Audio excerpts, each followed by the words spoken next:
Hello everyone, so welcome back to my YouTube channel. मेरो YouTube च्यानलमा तपाईहरु सबैजनालाई स्वागत छ साथीहरु। आज भने चाहिँ मैले छोले भटुरेको रेसिपी लिएर आएको छु साथीहरु।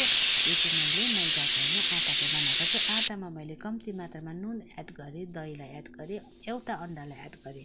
त्यसैगरी मैले बेकिङ पाउडरलाई एड गरे।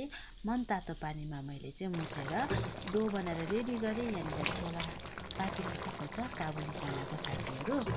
अनि आज भने चाहिँ मैले भटुरेलाई चाहिँ मैले ओभल शेपमा बनाएको छु साथीहरु। यसरी हेर्नुहोला तपाईहरुले यति दामी है, एकदमै सफ्ट, एकदमै नरम बनिएको थियो साथीहरु।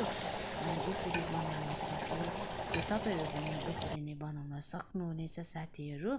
अनि मैले यो छोले पनि पकाइसके, भटुरे पनि बनाइसके भनेदेखि यसलाई चाहिँ मैले प्लेटिङ गरिसके। अनि मैले छोलेमा चाहिँ धनिया प्याज खोर्सानी लगाएर